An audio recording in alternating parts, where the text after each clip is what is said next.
Negeriku elok, alam kemaripan, ragam budaya, namun satu rasa.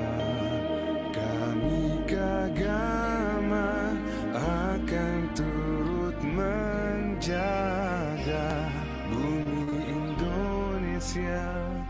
Tanggung jawab kita seperti pelangi setelah hujan, bak permata mutu manikam, segenap jiwa raga kami persembahkan. Indonesia bersama keagamaan.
Negeriku elok, alam kemaripan, ragam budaya, namun satu rasa.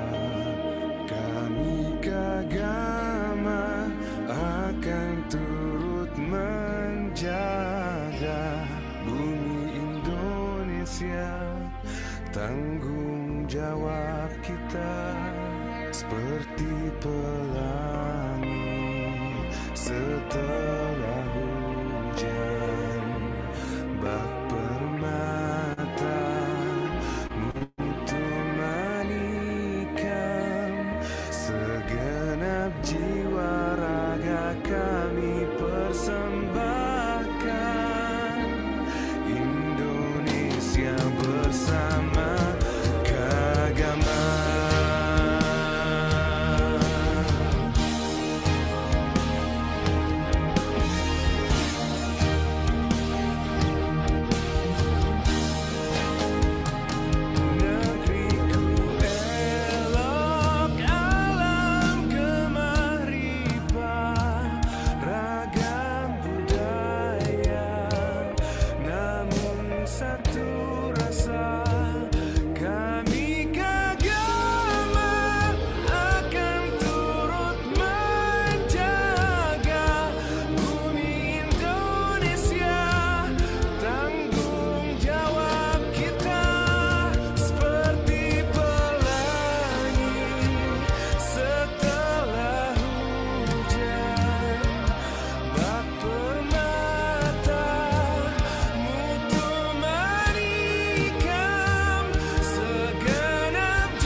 Negeriku elok, alam kemaripan, ragam budaya, namun satu rasa. Kami kagama akan turut menjaga bumi Indonesia. Tanggung jawab kita seperti pelangi setelah hujan, bak permata mutu manikam, segenap jiwa raga kami persembahkan. Indonesia bersama Kagama. Tes atau tak.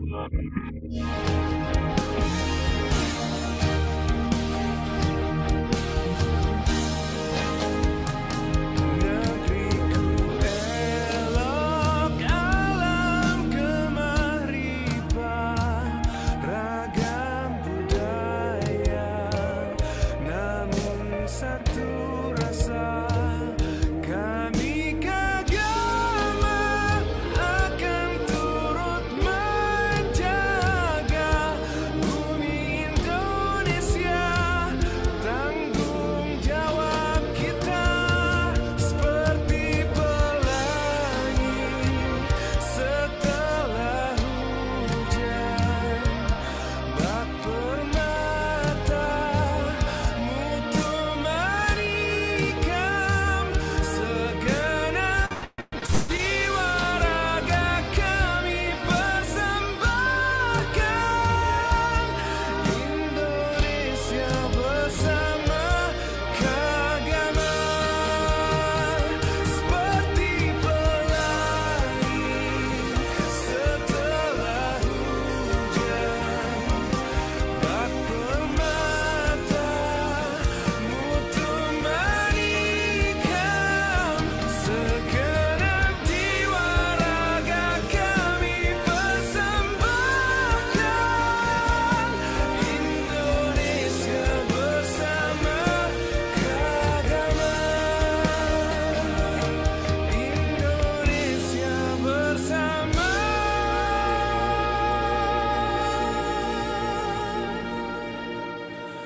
Kagama.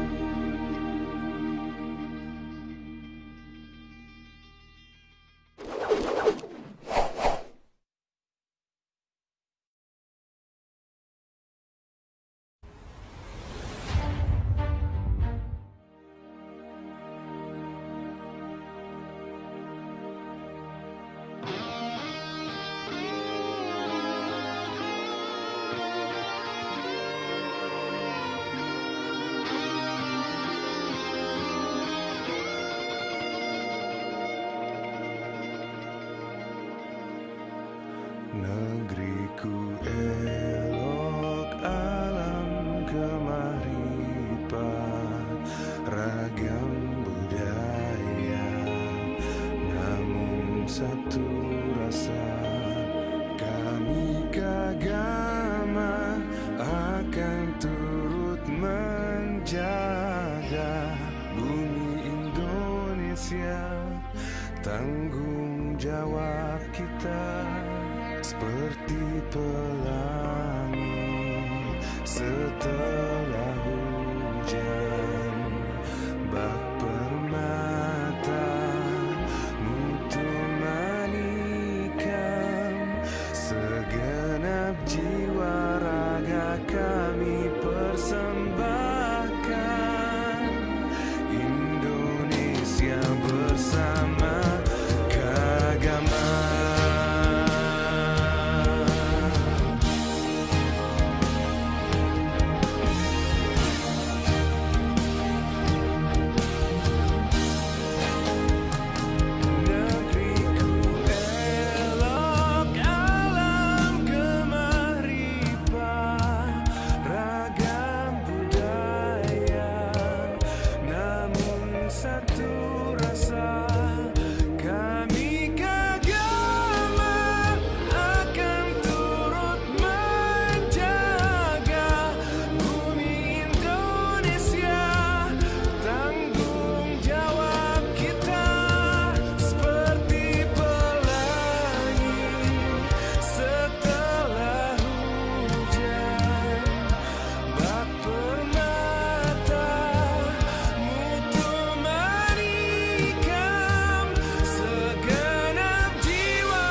Tes.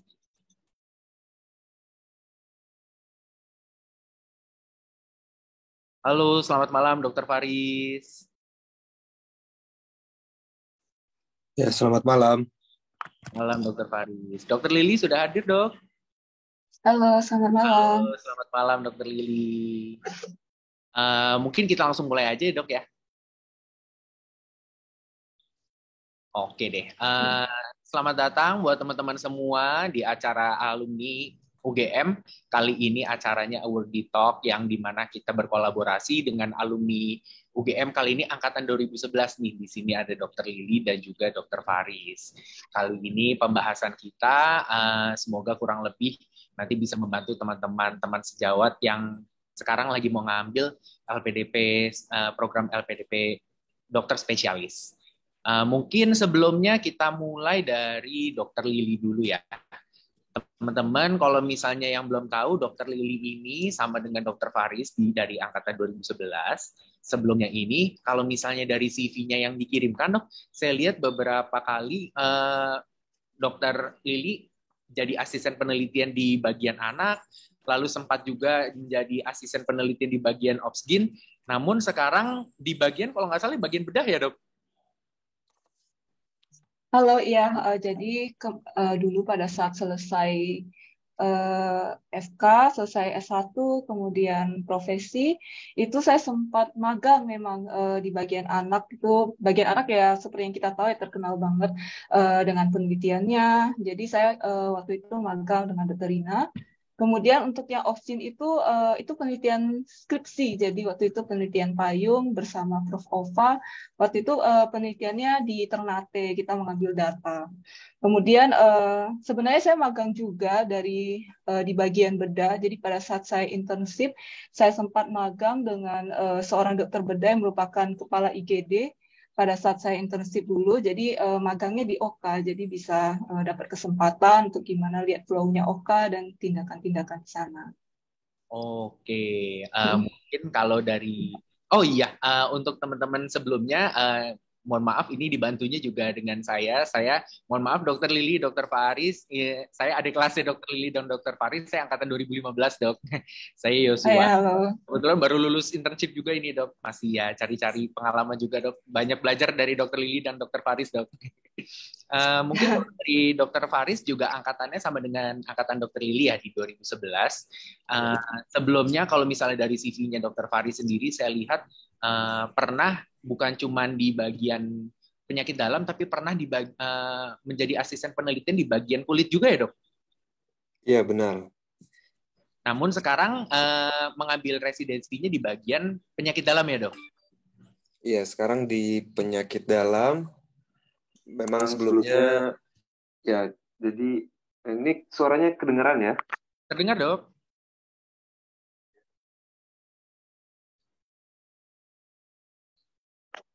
Iya.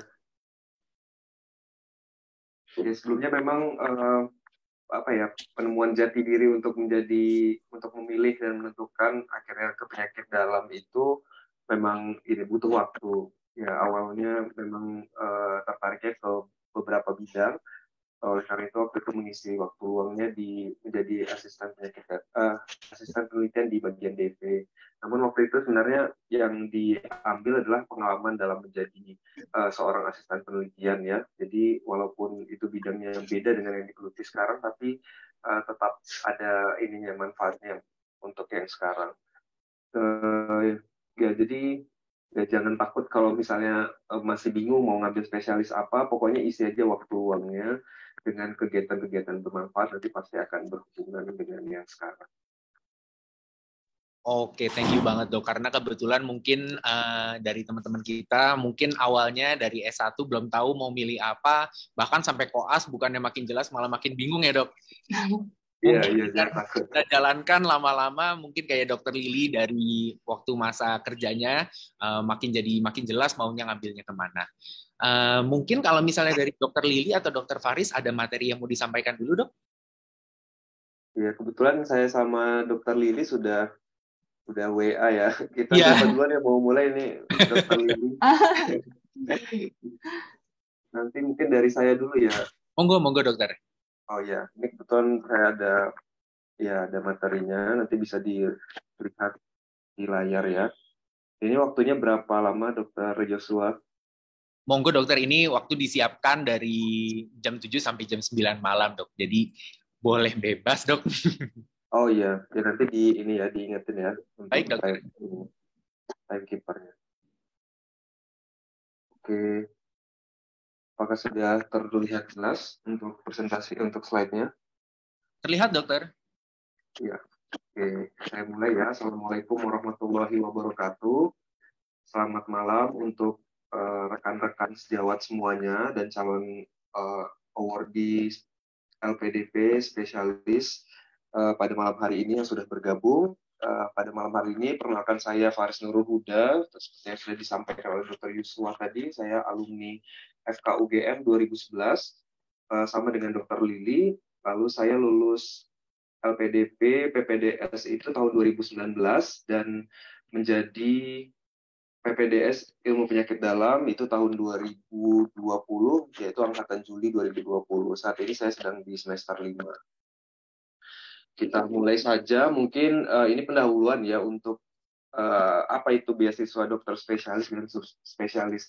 Ya memang LPDP ini kan dia setiap tahun selalu ada ya, yang beasiswa reguler maupun yang dalam negeri dan luar negeri.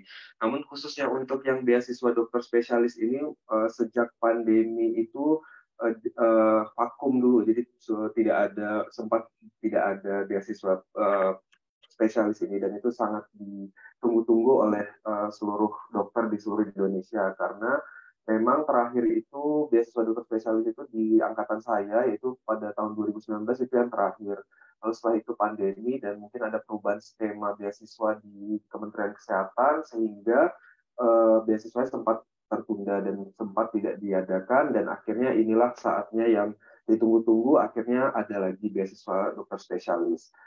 Beasiswa LPDP dokter spesialis ini ya dikeluarkan oleh Kementerian Keuangan yang bekerjasama dengan Kementerian Kesehatan ya. Jadi dia tujuannya adalah untuk memenuhi pemerataan dari dokter spesialis di seluruh Indonesia. Intinya adalah teman-teman kita setelah menerima beasiswa ini akan menjadi dokter spesialis dan akan kembali lagi ke daerah masing-masing yang memberikan rekomendasi. Tujuannya adalah untuk mengabdi untuk negeri. Nah, siapa saja dokter yang bisa apply untuk beasiswa dokter spesialis LPDP ini? Di sini secara umum sebenarnya semuanya bisa. Jadi semua dokter seluruh Indonesia itu yang memiliki STR yang masih berlaku itu boleh mendaftar LPDP dokter spesialis ini. Di sini tidak diterangkan atau tidak dicantumkan bahwa dokternya harus pintar atau dokternya harus ikut penelitian ini waktu S1 ikut penelitian atau waktu kerja dulu dokter umum prestasinya gemilang, itu tidak disebutkan di sini. Jadi jangan ragu, jangan rendah hati dulu atau minder kalau misalnya beasiswa ini hanya untuk orang-orang pintar dan orang-orang yang mempunyai pengalaman yang banyak. Jadi semua dokter, semua lulusan dokter itu diperbolehkan, dan ini adalah suatu wahana yang bisa dimanfaatkan oleh semua dokter ya, karena ya kenapa tidak untuk dicoba. Nah, untuk spesialisasi yang dibuka pada LPDP BPIDS ini, untuk saya mungkin ada beberapa perbedaan ya. Jadi kita memang LPDP ini dia dinamis setiap tahunnya, ada beberapa perubahan di tiap periodenya. Di mana bisa kita lihat pada saat periode saya di tahun 2019 itu beasiswa dokter spesialis yang dibuka itu 4 besar. Ya, 4 besar itu penyakit dalam, bedah, anak, dan juga kandungan, ditambah dengan 4 lagi yang sesuai dengan kebutuhan dokter spesialis di Indonesia pada saat itu. Seperti ada anestesiologi, lalu ada PK, radiologi, dan rehab medik. Namun di 2022 ini, saya lihat memang dia itu LPDP membagi menjadi beberapa kategori spesialisasi yang mungkin yang dianggap masih dibutuhkan di seluruh Indonesia dan persebarannya belum merata. Dan dia membagi menjadi kategori kelompok penyakit ya, atau sub dari divisi dari ilmu kedokteran itu sendiri. Misalnya di sini dibagi 4 kalau saya tidak salah, jantung, stroke, urologi, dan kanker. Jadi saya kurang paham juga dari atas dasar apa LPDP ini mengelompokkan seperti ini. Tapi bisa kita lihat jantung ini terdiri dari berarti untuk PPDS jantung gitu. Terus jantung ini juga bisa dengan PPDS BTKV. Lalu stroke itu dibagi menjadi bedah saraf dan neurologi. Urologi dengan urologi itu sendiri, sementara kanker di sini ada banyak ya, bedah anak, bedah umum, penyakit dalam, dan lain dan sebagainya. Tapi di samping 4 kategori besar ini juga LPDP membuka kesempatan untuk hampir atau bisa dikatakan seluruh spesialisasi ya. Mungkin teman-teman yang sudah membaca buklet lebih paham ya untuk spesialisasi ini. Jadi semuanya itu ada pilihannya. Jadi coba saja. Dan pada periode yang sekarang ini LPDP membuka kesempatan untuk spesialis PPDSG ya, dokter spesialis gigi, yang sebelumnya belum pernah ada. Dan ini sepertinya kerangka atau konsepnya ini kembali ke mungkin pada saat periode Dr. Lili ya, kesempatannya lebih besar. Pada saat itu mungkin masih bisa untuk mendaftar di luar dari 4 besar yang sudah ditentukan. Dan ini adalah kesempatan yang sangat baik ya untuk dokter-dokter di seluruh Indonesia yang ingin melanjutkan pendidikannya ke spesialis. Nah, yang penting untuk pada saat kita melamar atau apply beasiswa ini, menurut saya yang paling penting adalah kita harus menentukan timeline dari LPDP itu sendiri, serangkaian proses LPDP itu, dan juga timeline dari PPDS yang akan kita kejar. Di mana kita tahu bahwa seleksi LPDP ini prosesnya sangat panjang dan dia merupakan serangkaian kegiatan ya, seperti mungkin bagi teman-teman yang sudah PNS seperti itu ada beberapa rangkaian. Nanti kita daftar PPDS pun ada serangkaiannya. Jadi yang pertama supaya nanti waktunya tidak bentrok dan teman-teman persiapannya tidak bentrok juga dan bisa ada keteraturan dalam mempersiapkan diri, saya rasa penting sekali untuk membuat timeline atau atau apa ya, mencatat timeline yang sudah ada di booklet atau di website yang tertera di LPDP maupun PPDS. Nah, sebagai contoh, saya mendaftar di LPDP 2019, di mana itu pengumuman kelulusannya itu nanti akan diumumkan pada 18 Desember 2019.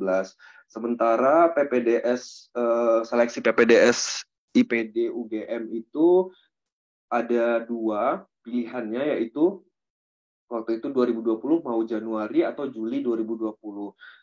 Jika saya mengambil kesempatan di Januari 2020 untuk seleksi PPDS, sepertinya tidak akan sempat karena ini waktunya mepet sekali, dan akan persiapan PPDS-nya pasti akan di antara timeline ini, atau akan ini ya, tumpang tindih.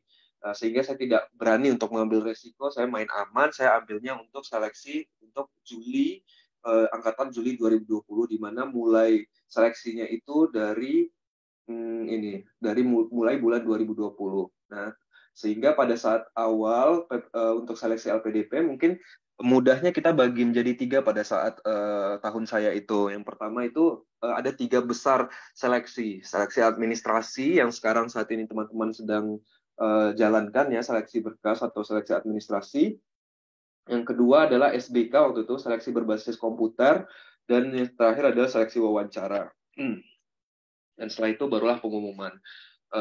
Ya, di antara proses ini saya juga mempersiapkan untuk PPDS. Maksudnya apa saja yang bisa saya persiapkan untuk seleksi PPDS, misalnya seperti rekomendasi, lalu dari surat izin, atau dari rekomendasi rumah sakit atau rekomendasi dari spesialis, itu sudah saya cicil sejak awal.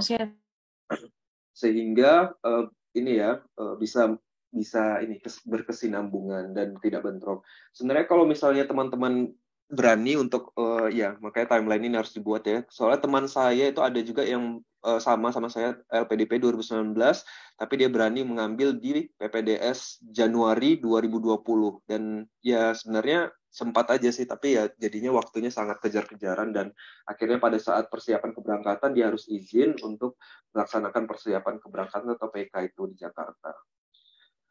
Nah, ini timeline LPDP yang 2022 ya. Nanti kalau saya salah mohon dikoreksi. Ini yang saya melihat dari buklet. Kalau misalnya saya sederhanakan juga sama, terbagi menjadi 3 kategori besar dari seleksi LPDP spesialis 2022 ini. Seleksi administrasi ini sama ya, sama. Mungkin ini ya, teman-teman sedang di pendaftaran dan nanti akan diseleksi berkas-berkas yang sudah masuk, dan mungkin pengumumannya setelah itu, yaitu 10 Januari. Dan yang kedua, seleksi bakat skolastik. Mungkin ini namanya saja yang berubah ya, setelah saya tanya tadi sama Dr. Lili juga dan teman-teman yang lain, ternyata seleksi bakat skolastik ini mungkin mirip sama SBK pada zaman saya, atau seleksi berbasis berbasis komputer yang terdiri dari TPA, lalu tes kepribadian kalau saya tidak salah, dan yang terakhir itu essay on the spot atau IOTS itu. Dan terakhir ada seleksi substansi. Nah, substansi ini mungkin wawancara ini maksudnya. Kalau saya dulu menyebutnya substansi itu kalau misalnya sudah lulus administrasi, SBK, dan wawancara itu namanya lulus seleksi substansi. Mungkin kalau sekarang udah beda istilah, tapi kayaknya nggak terlalu banyak berubah. Nah, masuk untuk tahapan seleksi yang pada zaman saya ya. Jadi nanti coba jangan ketukar. Kalau ini saya tulis LPDP 2019, itu berarti pada saat periode saya mendaftar dulu. Kalau ini pribadi dari saya sendiri, saya bagi menjadi 3, yaitu pre-seleksi, durante seleksi, dan post-seleksi. Nah, yang di pre-seleksi ini apa saja yang saya persiapkan? Ya, buklet yang ada di website LPDP itu saya kupas tuntas, dan saya coret-coret ya, saya print, saya coret-coret, dan saya tulis di buku saya sendiri, karena dengan begitu saya memastikan kembali bahwa tidak ada hal-hal yang terlewat. Karena ini untuk di buklet itu yang paling saya rasa itu paling penting itu untuk seleksi administrasi, karena di sana itu banyak sekali berkas-berkas yang harus dilengkapi dan harus dipersiapkan sejak awal. Dan berkas-berkasnya itu pada saat saya itu bukletnya itu detail ya. Misalnya contohnya untuk surat keterangan sehat itu harus dikeluarkan oleh rumah sakit umum daerah setempat. Nah, itu tidak boleh dikeluarkan oleh klinik atau praktek pribadi. Jika kita tidak membaca peraturan itu di buklet, maka bukan mungkin saja, tapi itu otomatis akan akan tidak lulus di seleksi administrasi. Jadi penting untuk memperhatikan setiap detail dari peraturan yang ada di buklet tersebut. Dan contohnya lagi misalnya ini TOEFL dan surat rekomendasi. Jika TOEFL yang dibilang mungkin kalau saya lihat di buku panduan atau buklet dokter spesialis yang 2022 tidak ada penjabarannya TOEFL seperti apa, tapi di buklet yang reguler itu dijelaskan bahwa TOEFL-nya harus dikeluarkan oleh lembaga bahasa tertentu. Nah, itu penting sekali diperhatikan, jangan sampai nanti salah upload, salah unggah, sehingga nanti seleksi administrasinya jadi hasilnya kurang sesuai harapan dan dipatuhi segala aturan di persyaratan tersebut. Nah, pada saat durasi seleksi tadi sesuai timeline itu ada seleksi administrasi, seleksi berbasis komputer yang terdiri dari tes potensi akademik, tes kepribadian, dan essay on the spot. Dan yang terakhir adalah seleksi wawancara. Nah, kenapa saya mark di sini wawancaranya? Karena memang di wawancara ini yang paling perlu persiapan dan juga mungkin latihan atau praktis ya. Dan yang terakhir ada pos seleksi, ya kita tinggal menunggu hasil dari semua tahap yang sudah kita lalui. Dan, kalau untuk LPDP ini nilainya itu akumulasi. Jadi teman-teman usahakan untuk mendapatkan skor maksimal di masing-masing tahapannya. Kalau saya dulu targetnya pokoknya setiap tahap yang saya lewati saya harus menjadi yang terbaik, maksudnya harus mengeluarkan kemampuan maksimal ya, karena tadi itu dia akumulasi. Jadi misalnya kita udah lulus administrasi, udah lulus yang tes substansi dan wawancara ya, nilai akhirnya akan dikalkulasikan. Dan nilai yang bisa kita perjuangkan untuk high score atau yang top scorer itu menurut saya di SBK atau seleksi berbasis komputer itu yang terdiri dari TPA ini, karena nanti TPA ini seperti soal-soal PNS seperti itu ya. Teman-teman mungkin bisa download contoh soalnya di website atau ada buku latihan TPA yang bisa dibeli di toko buku seperti itu, masih ada yang jual khusus untuk LPDP, itu ada latihan soal dari sana, karena ini kita butuh waktu, kecepatan dan ketepatan dalam menjawab soal-soalnya. Jadi butuh latihan. Dan kalau misalnya udah latihan tuh nanti pas ngerjain soal waktu tes itu insya Allah bisa ya, lancar kalau sudah terbiasa. Nah, ini yang kalau misalnya LPDP 2022 ya, cuman beda istilah seperti ya, seleksi administrasi, seleksi bakat skolastik, dan seleksi substansi. Nah, kalau seleksi administrasi 2022, saya lihat ini kalau pendaftarannya ya. Nah, ini yang pertama saya merahkan ini sertifikat bahasa asing yang dipersyaratkan dan masih berlaku. Nah, ini diperhatikan lagi ya teman-teman ya. Nanti coba dilihat di buklet yang reguler, itu ada di sana penjelasan dan contoh sertifikat bahasa asing yang dimaksud gitu. Jadi itu ada lembaga bahasa yang khusus mengeluarkan sertifikat TOEFL-nya, jadi bukan TOEFL-like, bukan TOEFL yang dari latihan TOEFL itu, bukan. Jadi benar-benar yang TOEFL resmi yang diakui secara internasional. Kalau pada saat kami dulu 2019 minimal itu skor TOEFL-nya itu untuk yang dalam negeri 500. Jadi tidak kalau di luar negeri kan harus di atas 600 ya. Tapi kalau untuk dalam negeri termasuk spesialis itu 500 cukup. Kalau saya tidak salah yang tahun ini mungkin ada sedikit ini ya penurunan jadi 475 kalau saya tidak salah, tapi nanti coba cross check lagi ya. Lalu surat rekomendasi pimpinan rumah sakit dan direktur. Nah, ini itu yang paling banyak ditanyakan ya, yang paling banyak pertanyaan yang masuk, bagaimana nanti surat rekomendasi pimpinan rumah sakit. Ini sebenarnya disesuaikan juga dengan peraturan yang ditampilkan di buklet itu, formatnya seperti apa, nanti diikuti apakah pakai kepala kop surat atau ada format khusus dari LPDP-nya, itu nanti diperhatikan. Dan ini menulis rencana pasca studi dan rencana kontribusi Indonesia. Nah, ini essay ya. Essay-nya itu kayaknya ada perubahan di 2022 ini. Kalau saya dulu ini di bawah ini essay-nya, menulis rencana studi dan proposal studi. Jadi kalau dulu saya essay-nya itu pada seleksi administrasinya ada 2, yaitu rencana studi dan proposal studi. Kalau yang di 2022 yang baru ini rencana pasca studi ya, jadi spesifik langsung ke pasca studinya mau seperti apa plan kita, dan rencana kontribusi untuk Indonesia. Dulu itu 2 komponen ini berada di proposal studi. Jadi 2 topik esai yang ada di 2022 ini sudah tercantum di proposal studi. Memang mirip-mirip sih ininya komponennya, tapi memang waktu itu dipesankan untuk tidak mengulang apa yang sudah dicantumkan di masing-masing esai di esai selanjutnya.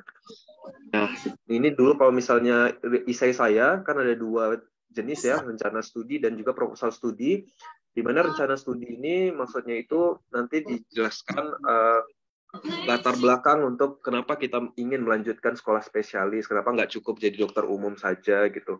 Dan spesifik nanti kenapa pilihnya di prodi, kenapa memilih spesialis itu dan kenapa memilih kampus yang kita tuju. Nah, itu harus ada alasan yang kuat, bukan karena hanya senang atau karena familiar sama lingkungannya. Ya boleh mungkin dengan alasan itu, tapi harus punya alasan yang kuat ya. Misalnya kita udah research atau udah cari informasi bahwa UGM, contohnya saya misalnya penyakit dalam di UGM, setelah saya searching itu punya pilot project di bidang geriatri. Geriatri itu merupakan proyek unggulan di Sarjito yang sudah menjadi pilot project untuk seluruh Indonesia, untuk seluruh daerah di Indonesia.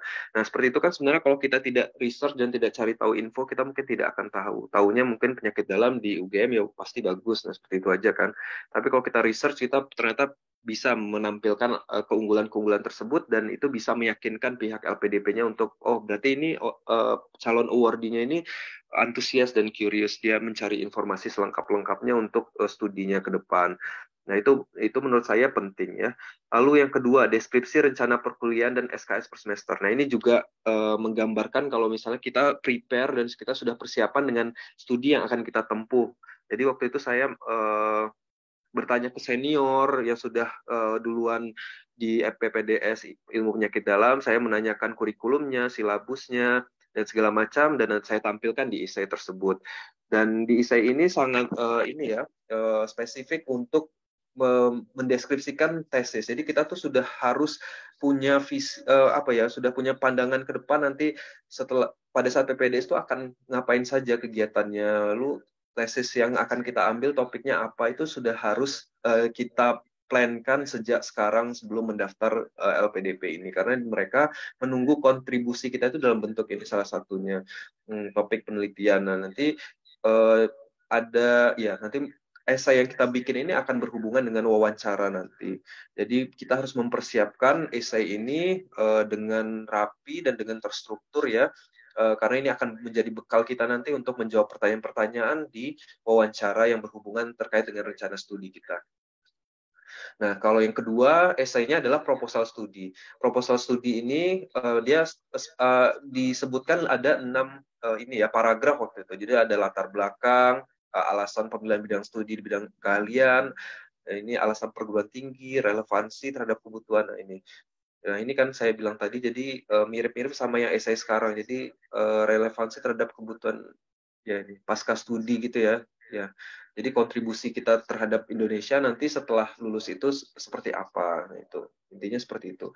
Jadi teman-teman mungkin bisa lihat contoh-contoh esai yang sudah ada pernah dibuat, itu ada banyak contoh-contohnya ya.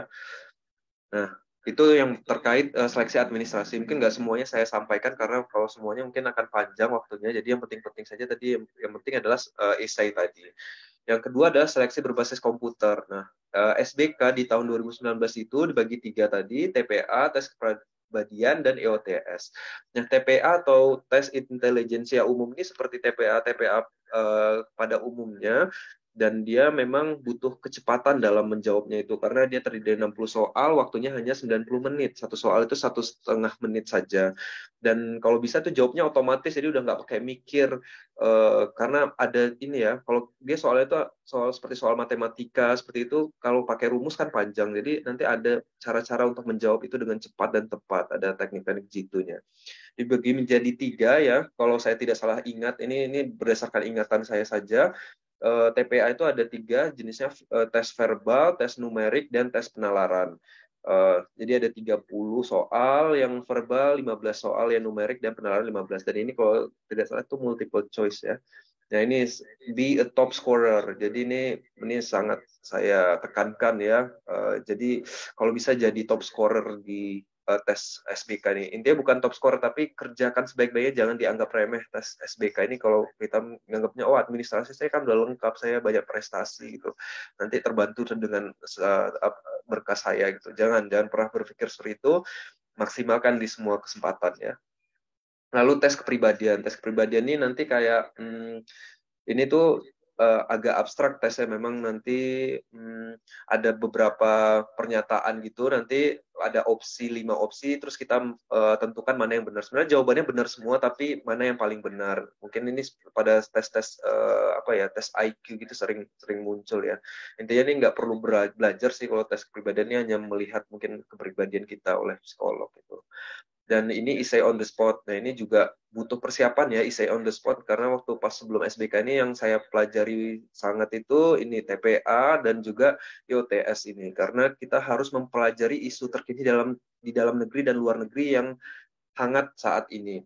Dan soalnya itu bisa random gitu, karena ada banyak, pasti akan ada banyak ya. Waktu itu kalau saya itu kalau tidak salah dapat topik tentang gaji guru PNS, gaji guru honorer, ya gaji guru honorer waktu itu. Jadi nanti kita ditanyain pendapat pro kontranya bagaimana, kita tuliskan di dalam essay.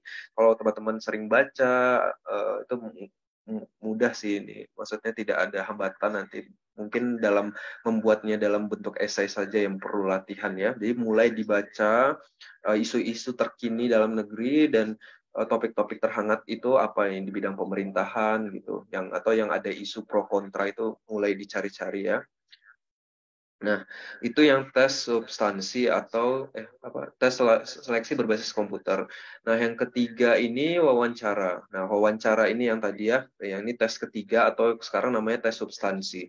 Ini kalau boleh review, saya dulu memang memilih tempat seleksi itu. Jadi kita dari awal tuh pas pendaftaran sudah memilih nanti selama seleksi LPDP ini akan di mana, di kota mana atau di provinsi mana. Kalau saya dulu karena masih kerja sebagai dokter umum di Riau Duri, jadi saya memilih tempat untuk seleksi LPDP-nya di Riau.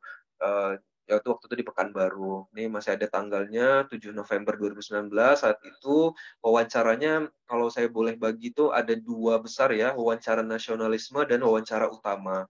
Ini nanti kalau misal teman-teman sudah sampai ke tahap wawancara, nanti akan verifikasi dokumen yang sudah dikumpulkan di awal dan juga sudah waktu pada saat SBK itu dapat verifikasi ini. Nah, nanti baru setelah punya ini boleh ikut wawancara.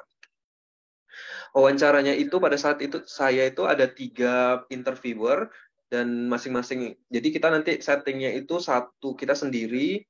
Lalu di depan kita ada 3 pewawancara gitu. Ya kita kayak di ini ya, kayak di sidang tapi baik-baik insyaallah interviewernya.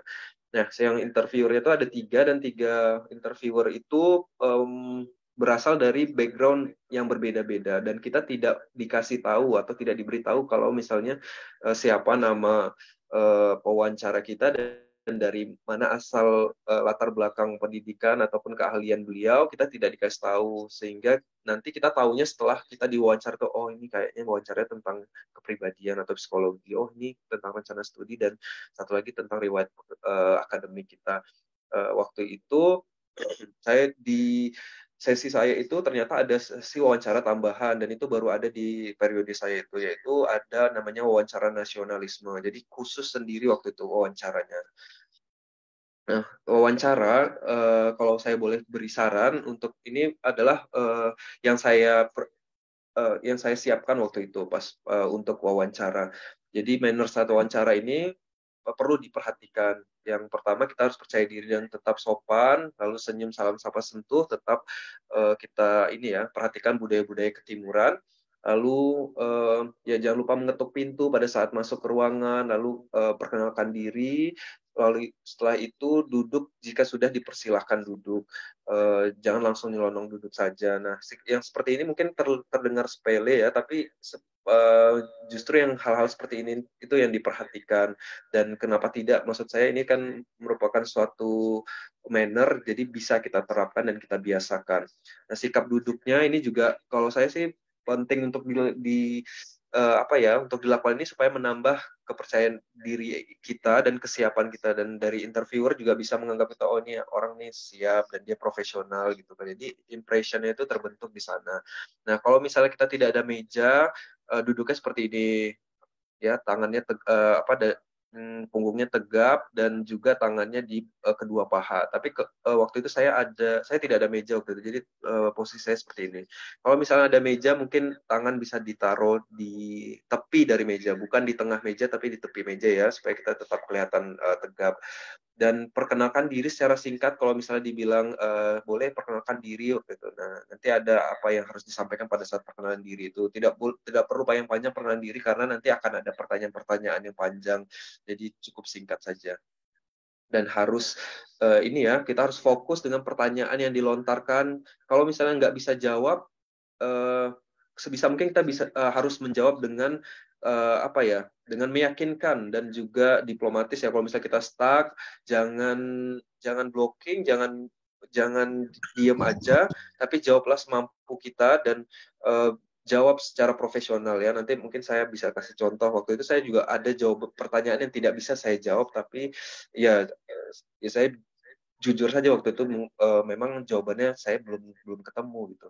Itu tentang ini, ditanya tentang nanti setelah jadi spesialis mau lanjut subspesialis apa, lalu saya jawab waktu itu bagian endokrin dan metabolik, tapi pada saat itu ditanya lagi, oh berarti kamu sudah menguasai tentang endokrin. Lalu saya ditanya tentang teori dari hormon itu basic hormon. Nah, itu tidak saya persiapkan pada saat wawancara. Jadi ternyata teori juga ditanyakan.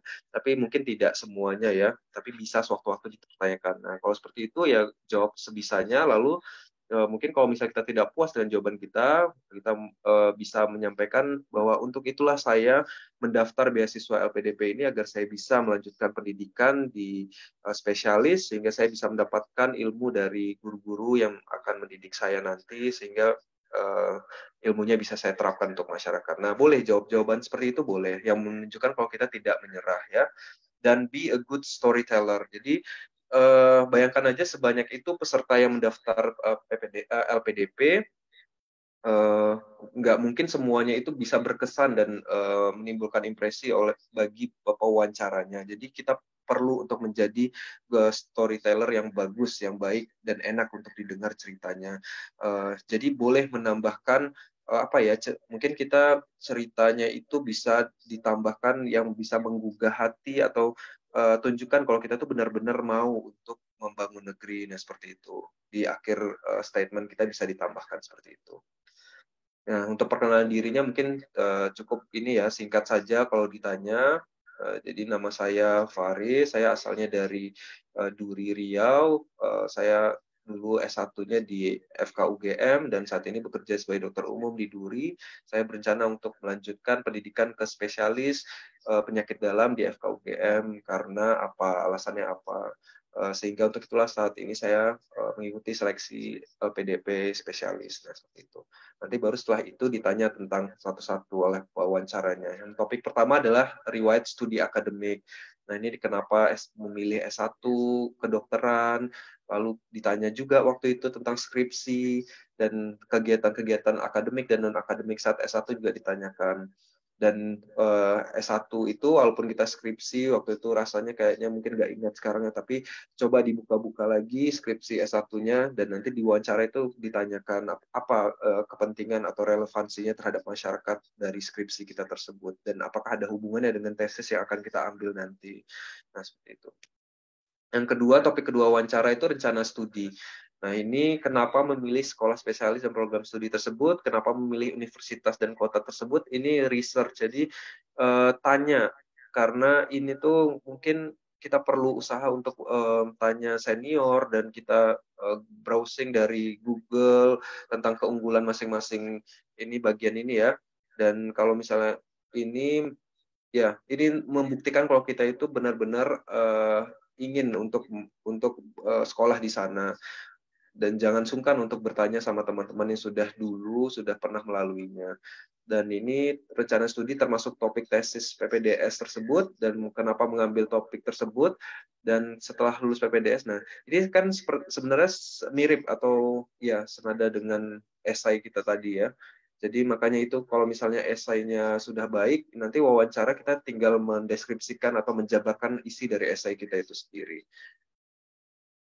Dan yang terakhir itu ada tes kepribadian, wawancara yang ketiga itu adalah kepribadian dan psikologi. Ini lebih bebas sih untuk jadi diri sendiri aja, tapi tunjukkan kalau kita itu adalah orang yang mau berjuang dan mau berkembang ya. Jadi walaupun nanti ada pertanyaan tentang weakness, nah ini mungkin kayaknya di seleksi berkas itu ada ya untuk menyebutkan strength and weakness. Intinya kalau ini nggak usah ditutup-tutupi dan nggak usah dibuat-buat, ya disampaikan saja, mungkin kelemahan kita ada 3, sampaikan 1, 2, 3 apa, tapi kita juga menyampaikan bagaimana cara kita untuk mensiasati dari kelemahan kita itu. Nah, itu yang menunjukkan kalau kita adalah seseorang dewasa dan mau berkembang ya. Lalu yang kedua, ini pertanyaannya, where do you see yourself in 10 years? Nah, ini juga ada beberapa yang sering, ya, yang ada beberapa pertanyaan sebelumnya ya, apakah nanti wawancaranya pakai bahasa Indonesia atau pakai bahasa Inggris? Kalau saya pribadi, kalau boleh saran, itu sesuai dengan pertanyaan yang dilontarkan. Karena pada saat tes yang wawancara kepribadian ini, pewawancaranya tiba-tiba yang tadinya bahasa Indonesia langsung berubah, nanyanya pakai bahasa Inggris. Where do you see yourself in 10 years? Gitu. Nah, saya menganggap, oh ini berarti kayaknya mau lihat kemampuan bahasa Inggris kita nih. Nah, jadi jawabnya pakai ceritakan aja, jadi 10 tahun ke depan mau ngapain. Nah, ini harus dibikin timeline-nya ya, jadi timeline-nya harus jelas, kayak nanti kan 3 tahun lagi saya 3 atau 4 tahun ke depan saya sekolah spesialis, lalu setelah itu saya akan akan bekerja sebagai klinisi, lalu setelah itu baru jika ada kesempatan saya akan melanjutkan sekolah subspesialis. Nah, seperti itu dibikin timeline-nya. Dan ini juga ada beberapa yang pernah ditanya tokoh inspiratif ya, tokoh inspiratif itu boleh, kalau bagian kedokteran, kalau boleh saran dihubungkan dengan tokoh-tokoh yang berhubungan dengan kedokteran, misalnya seperti Musina atau Prof. Sarjito seperti itu. Tapi ada juga yang menjawab seperti orang tua, ibu, ayah, boleh. Yang penting tuh alasannya tuh bisa menggugah ya, kenapa kita memilih beliau-beliau sebagai tokoh inspiratif. Nah, tiba-tiba pada wawancara saya itu ada yang namanya wawancara nasionalisme. Jadi ini mungkin ya LPDP itu sudah menyusun dengan baik ya. Jadi ini untuk men-screening atau menurut saya untuk men-screening apakah ada ini ya untuk ya seperti gerakan-gerakan yang mungkin dia mau menyaring, dan intinya adalah awardee itu harus orang-orang yang bersifat nasionalisme tinggi gitu. Sampai latar belakang keluarga juga akan diwawancara, akan ditanyakan pendidikan agama bagaimana sejak kecil gitu. Dan nanti ditanya orang tuanya alirannya apa, agamanya gitu. Tapi kalau saya sih tidak masalah ditanya seperti itu. Mungkin maksudnya baik yang mau men-screening hal-hal yang tidak diinginkan. Dan wawasannya itu benar-benar ditanyakan secara teori ya. Ini kayak ilmu IPS dulu pada saat SMA mungkin kita harus belajari lagi ya. Ditanya 4 pilar kebangsaan ini hampir pasti sering ditanyakan. Jadi ini hafal saja Pancasila, UUD 1945, NKRI, dan Bhinneka Tunggal Ika. Lalu juga ditanyakan tentang gerakan separatis, ideologi ini. Tapi obrolannya waktu itu santai saja. Tapi kita harus menguasai top isu-isu tersebut. Dan bahkan ada yang disuruh nyanyi untuk Indonesia Raya dan Bagimu Negeri untuk menunjukkan nasionalismenya itu. Nah, ini terakhir ya, slide terakhir saya. Untuk tips lulus seleksi PPDS. Nah, ini yang pertama itu niat. Pasti niatnya harus dibangun dan harus mulai sekarang juga, jangan ditunda-tunda.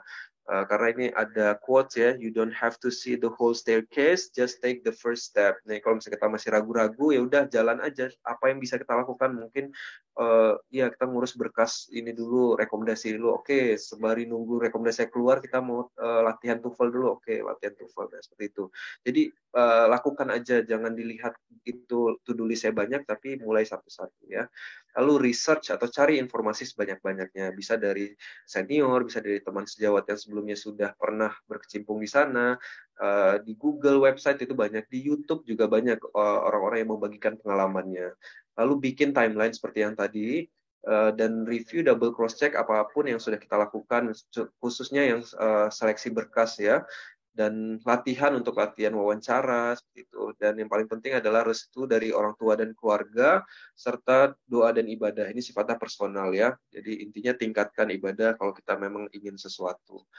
Nah, ini quotes-quotes yang pernah ada bagi saya, dan ini timeline, contoh timeline yang saya buat. Jadi ini untuk kalau saya mungkin ada orang yang bisa mengingat itu semua di dalam kepala, kalau saya mungkin tidak bisa ya, jadi harus saya tuangkan. Ini awal-awal udah bagus, timeline-nya dibikin, tapi ini saya coba konsisten pada saat PPDS semester 1 ternyata bolong, tidak ada yang saya tulis karena ya tahu sendiri semester 1 PPDS, jadi tidak teratur jadwalnya, jadi sempat tidak ada di sini kegiatan.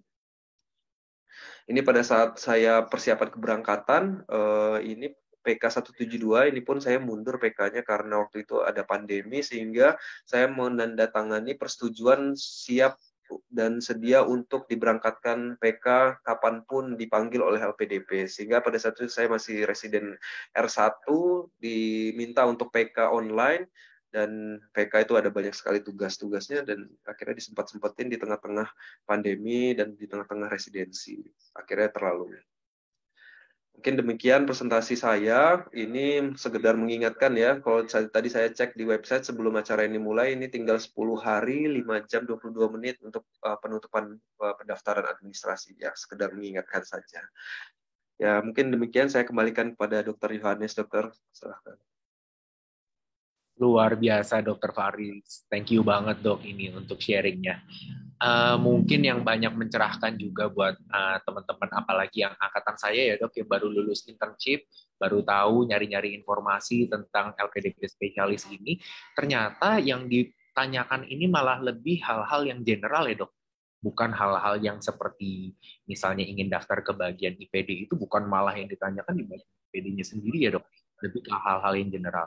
Mungkin dari ini juga sangat mendukung statement yang tadi Dr. Faris berikan, di mana kalau misalnya semua orang ini bisa mendaftar di sini. Perlu yang sebelumnya waktu S1 ini nilai cum laude dan super pinter di misalnya di bagian kardiologi ingin mendaftar ke kardiologi, tapi ini memang untuk semua orang, haknya semua orang. Baik, terima kasih sekali Dr. Faris. Mungkin untuk teman-teman yang lain, sambil kita melanjutkan ke Dr. Lili dulu, jika ada pertanyaan boleh langsung diberikan di kolom komentar. Dr. Lili, monggo dokter silakan.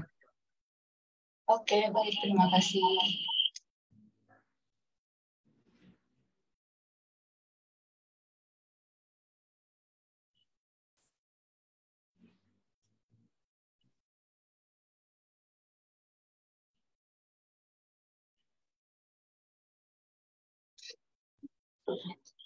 Baik, selamat malam teman-teman semua. Perkenalkan sebelumnya saya Lili Francisca dengan panggilan Lili. Ini saya melanjutkan award talk dari Dr. Faris yang sudah lengkap banget secara teknis, kemudian apa yang harus dilakukan, step-step untuk seleksi PPDS-nya, saya rasa sudah sangat lengkap sekali di slide sebelumnya. Di sini saya mau mencoba untuk memotivasi teman-teman sekalian saya sharing sedikit mengenai perjalanan saya sampai menjadi awardee. Oke, baik. Yang pertama, tadi seperti yang saya kenalkan, saya Lili Francisca dengan panggilan Lili. Saya merupakan mahasiswa PD UGM angkatan 2011 sama Dr. Faris. Saat ini saya sedang menempuh PPDS Ilmu Bedah di UGM angkatan Juli 2019, jadi angkatan sebelum pandemi, satu angkatan sebelum pandemi. Kemudian yang di slide saya ini merupakan foto pada saat PK yang dilaksanakan November 2018. Jadi pada saat sebelum pandemi, PK itu dilaksanakan secara offline di Wisma Hijau Depok. Jadi di situ dilaksanakan PK saya. Nah, perjalanan saya mendaftar LPDP ini, itu saya mendaftar pada saat saya menjalankan program dokter intensif. Jadi saya melaksanakan intensif itu di Pontianak, kembali ke tanah kelahiran saya. pada masa internship saya, pada pertengahan saya itu mencoba apply untuk LPDP spesialis pada saat itu. Nah, pada saat itu saya diterima, kemudian mengikuti PK 132 dengan nama PK saya adalah Garda Society ya. Itu dilaksanakan di Wisma Depok pada tanggal 12 sampai 16 November 2018. Jadi seorang awardee LPDP itu dinyatakan sebagai awardee pada saat menyelesaikan PK. Jadi pada saat saya seperti itu. Kemudian mengapa harus mendaftar LPDP spesialis? Apa sih kelebihan dari scholarship ini? Kenapa kita harus mendaftar? Yang pertama, itu pilihan program studinya banyak sekali. Jadi untuk tahun ini dibuka lagi setelah 3 tahun ini vakum, terakhir mungkin angkatan tahun Dr. Faris 2019, yang pada saat 2019 itu program studinya itu agak dibatasi dalam tanda kutip. Sedangkan pada 2018 program studinya banyak, kemudian 2019 agak dibatasi, kemudian pandemi untuk program LPDP spesialis sempat berhenti, kemudian ini dibuka lagi dengan program studi yang tadi saya sedikit menambahkan, jadi untuk program studi prioritasnya seperti bisa kita lihat di buklet itu kan kardio, jadi itu berdasarkan list penyakit terbanyak. Nah, jadi banyak banget sekarang program studinya, itu kelebihan dari beasiswa LPDP spesialis ini sendiri. Kemudian yang kedua, kenapa? Apa kelebihannya lagi itu beasiswanya itu selalu turun on time. Jadi untuk bantuan biaya hidupnya itu selalu on time selama kita mengisi perkembangan program studi. Nanti jadi pada saat kita menjadi awardee kita akan mendapatkan username dan password untuk Simonev nama websitenya. Di sana kita akan update KRS kita, update program, update perkembangan studi kita. Kalau misalnya sudah di semester banyak mungkin update tesis seperti itu. Jadi selama kita mengupdate itu bantuan biaya hidupnya itu akan turun on time. Kemudian beasiswa LPDP untuk spesialis ini mengcover seluruh biaya PPDS. Nanti akan saya bahas. Jadi untuk PPDS sendiri itu mungkin tidak seperti kita S1. Jadi biayanya bukan hanya biaya SPP. Jadi ada banyak sekali biaya pelatihan, biaya ujian kompetensi. Nah itu di-cover semua sama LPDP spesialis ini.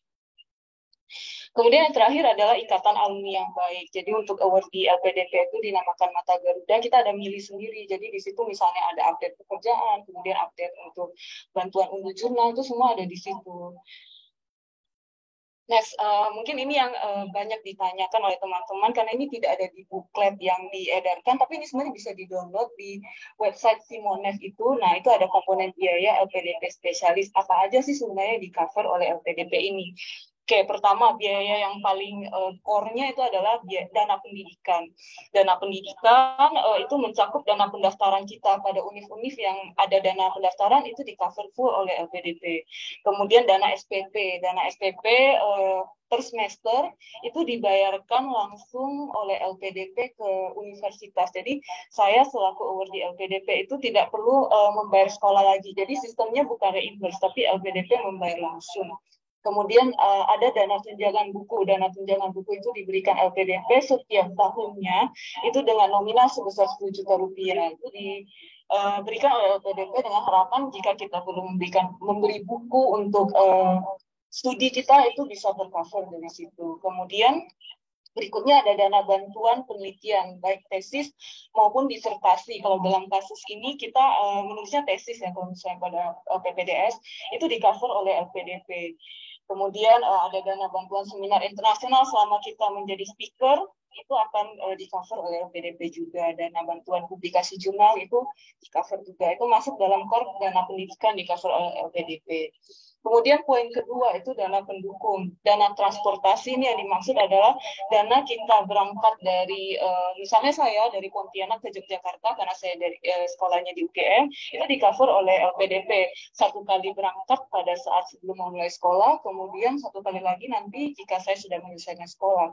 Kemudian dana asuransi kesehatan, ini dalam hal ini adalah BPJS, itu akan dibayarkan oleh LPDP dalam sistem reimburse. Jadi dalam artian kita mengajukan bantuan untuk asuransi kesehatan itu nanti tinggal diisi di web Simonas seperti itu.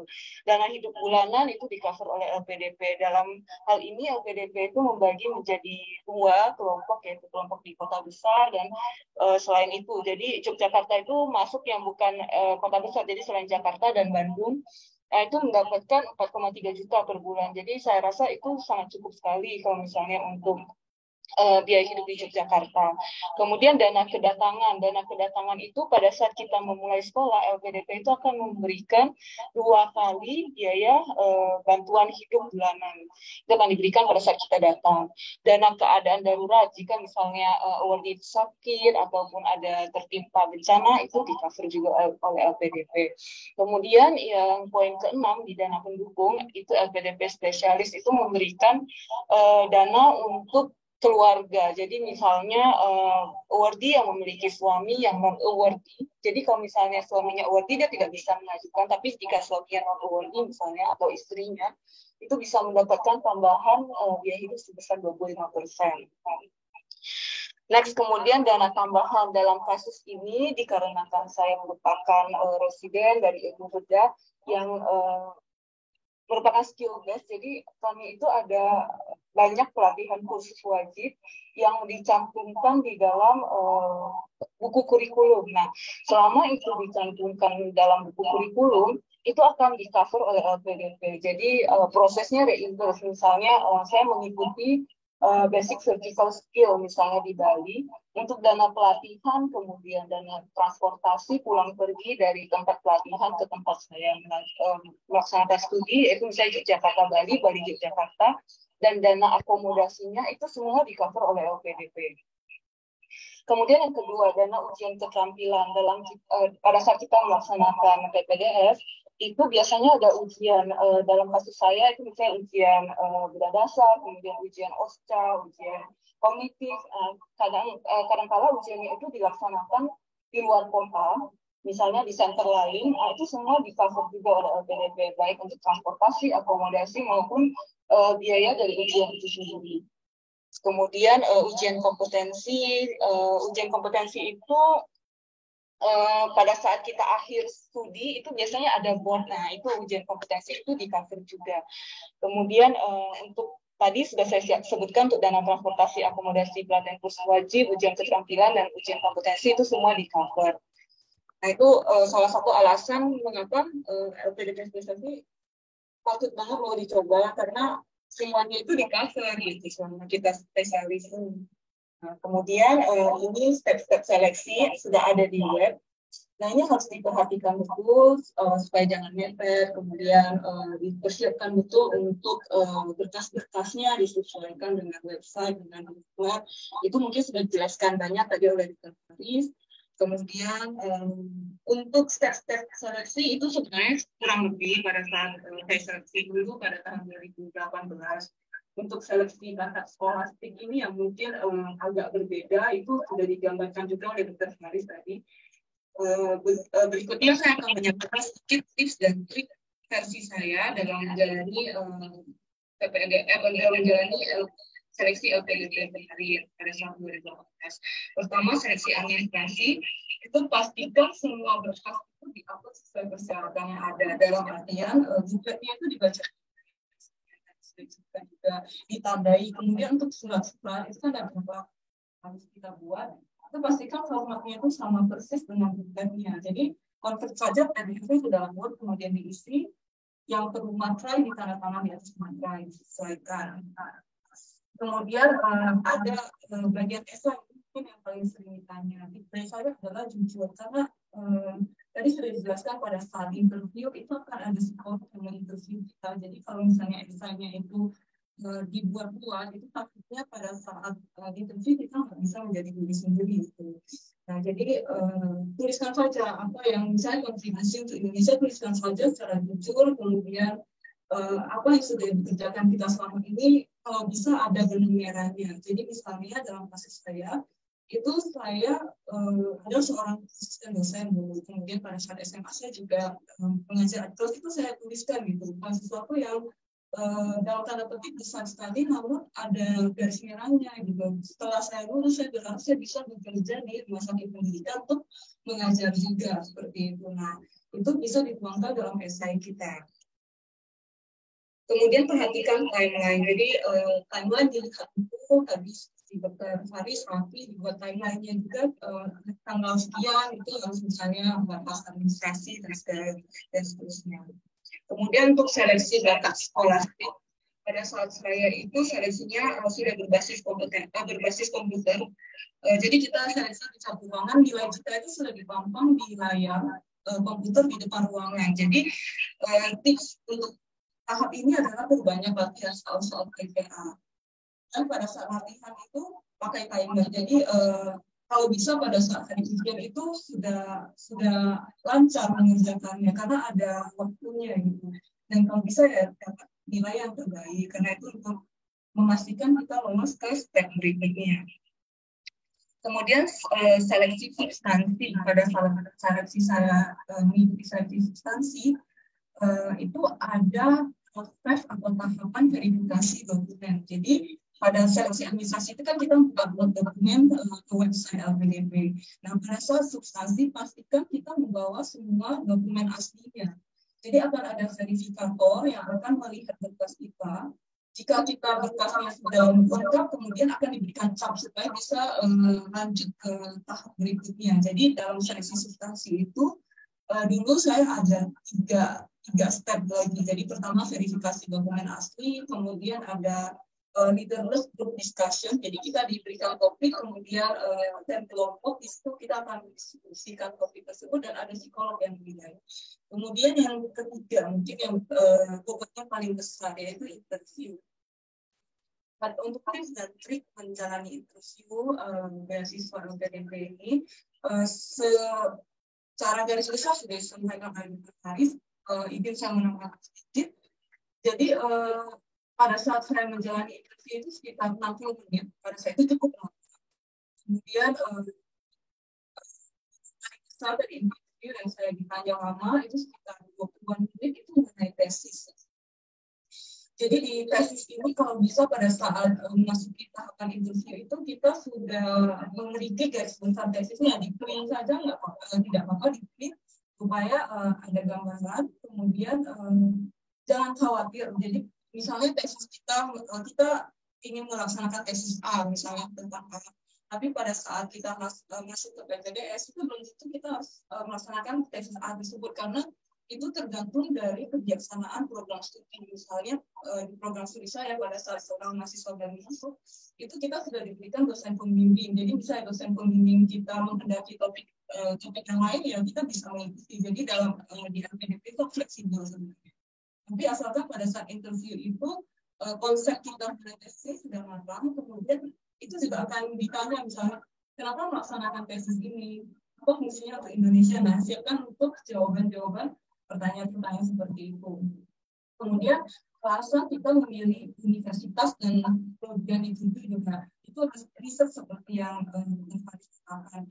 Pada saat saya itu saya mendaftar ke UGM, kemudian saya ditanya kenapa tidak UNED atau misalnya itu kalau bisa dan harus bisa itu kita cari tahu dulu ya. Jadi kita bandingkan secara kurikulum berbasis data bahwa misalnya kalau saya mendaftar UGM kekuatannya apa. Pada saat saya kan menjelaskan bahwa alasan saya karena di UGM itu untuk PPDS Ilmu Bedah itu kami harus maju promosi tesis di semester 5.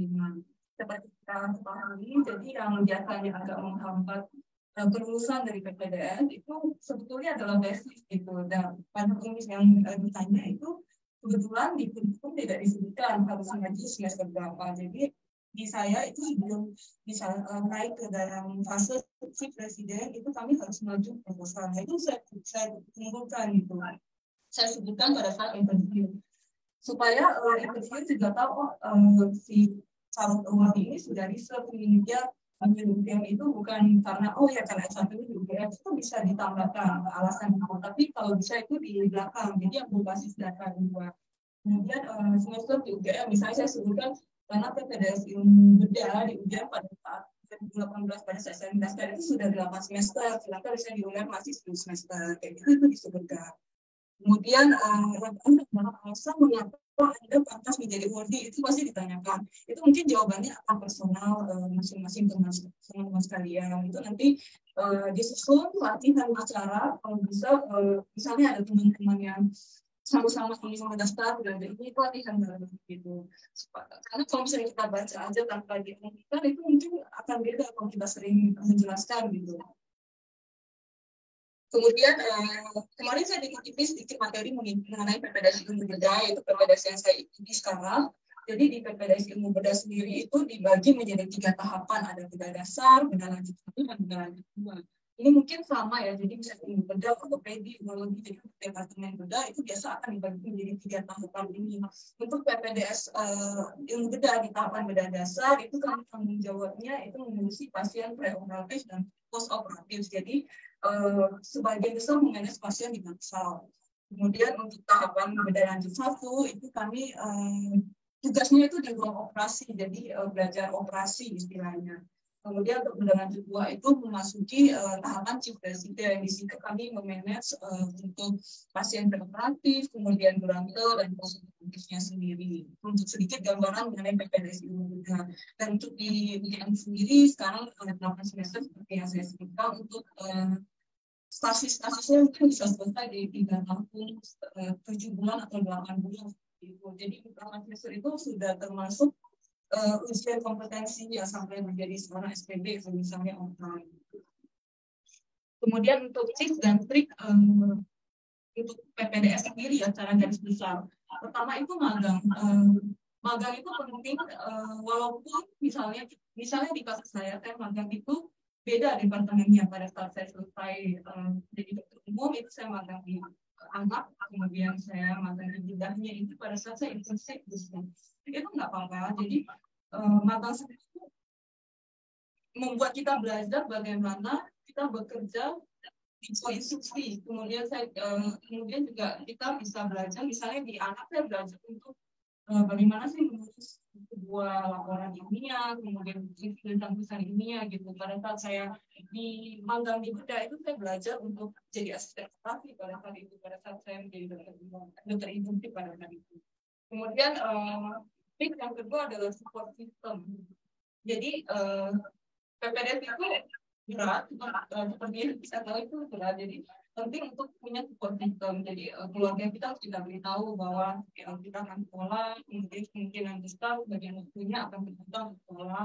Nah itu juga sebenarnya diperhatikan oleh LPDP. LPDP 2022 ini seperti yang kita lihat di bukletnya itu ada tanda-tanda dari suami maupun istri atau orang tua bahwa kita tuh mau disempatkan. Nah, salah satu fungsi support system kita. Jadi pasti kita harus tahu gitu kalau misalnya ini habis sekolah misalnya dengan LPDP sekarang kan ada cara 2M untuk ditempatkan sesuai dengan kebutuhan penyintas itu diinfokan dari awal.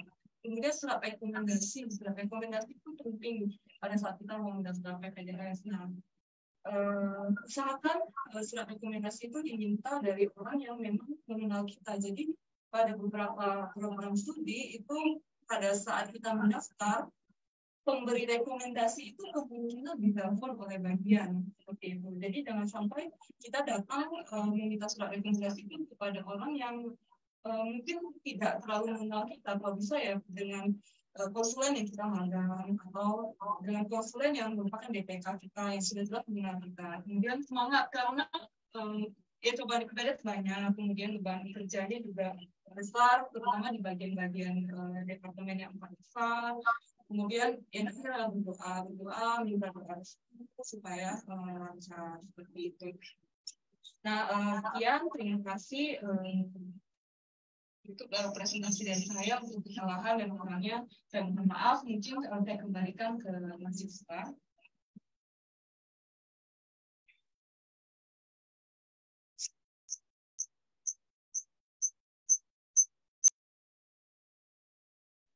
Terima kasih banyak Dokter Lili, luar biasa banget ini dua-duanya. Tadi menambahkan dari Dokter Lili ya, berarti. Nah, mungkin kalau misalnya dari teman-teman sekalian, kalau misalnya sekarang ada yang mau ditanyakan, boleh raise hand atau menuliskan pertanyaannya di kolom chat. Mungkin dari untuk memulai sesi pertanyaan ini ada beberapa pertanyaan dari saya nih, Dok. Mungkin untuk Dokter Faris dulu, Dok. Kalau misalnya untuk berkas-berkas tadi, Dokter Faris kan menyampaikan kita harus benar-benar detail dengan persyaratan yang ada. Contohnya misalnya lembaga bahasa. Lembaga bahasa itu ada yang memang diberitahukan harus dari lembaga bahasa ini. Itu diberitahukannya itu dari mana ya, Dok? Iya, kalau untuk syarat lembaga bahasa itu sebenarnya udah ada di buklet ya. Kalau saya dulu adanya di buklet beasiswa dokter spesialis itu udah dicantumkan di bawahnya bahwa lembaganya itu adalah lembaga yang sudah diakui di Indonesia maupun internasional. Saya lupa namanya, kalau salah ITS atau apa gitu. Tapi kalau tadi saya lihat di buklet 2022 yang kalau kita cuma lihat di beasiswa yang LPDP spesialis itu memang tidak disebutkan secara spesifik ya. Tapi saya lihat-lihat lagi kalau di buklet yang reguler, jadi nah skemanya itu juga udah beda sekarang. Kalau dulu beasiswa spesialis ini masuknya ke beasiswa reguler, termasuk ke beasiswa reguler subnya nanti bagian spesialis. Tapi kalau sekarang sudah masuk ke targeted ini ya, beasiswa targeted. Jadi dari situ udah ada perubahan ininya ya, skemanya. Dan saya lihat di beasiswa reguler itu di sana dilampirkan. Jadi teman-teman juga bisa melihat di buklet yang beasiswa reguler bahwa TOEFL-nya itu ada contoh sertifikat TOEFL yang LPDP maksud yang seperti apa gitu. Jadi mungkin bisa cross check di berbagai bisa dilihat di buklet sebelahnya gitu untuk syarat syarat TOEFL-nya. Atau kalau misalnya kita ragu dan bingung mau bertanya ke siapa, tanya aja ke call center dari LPDP, itu ada di website-nya, nomor teleponnya itu bisa hampir 24 jam. Maksudnya sampai malam tuh kalau kita telepon masih ngangkat gitu. Jadi informasinya insya Allah bisa diakses ya, bisa diakses. Oke, berarti memang kalau misalnya kita mendapatkan informasi pun kita bisa cross check informasinya langsung ke call center LPDP-nya ya, Dok ya? Bisa. Oke, mungkin kalau untuk Dokter Lili, Dok, kalau misalnya tadi surat rekomendasi penting itu, kira-kira mungkin dari teman-teman ini ada yang nanya, surat rujuk balik itu penting nggak ya, Dok? Apakah memang itu salah satu requirement yang harus dipenuhi dari orang-orang yang ingin mendaftar LPDP spesialis, Dok? Oke, untuk surat kembali itu penting banget. Jadi misalnya di buklet 2022 itu bahkan ada formatnya. Nanti disesuaikan untuk formatnya.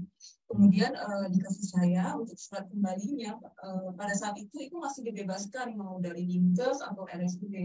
Jadi pada saat itu saya mendapatkan surat rekomendasi dari Dinkes Kebudayaan. Jadi Kebudayaan itu sendiri merupakan kabupaten di sebelahnya Pontianak. Jadi kayak Klaten dan Jogja gitu. Nah, pada saat itu untuk RSUD-nya itu belum berdiri.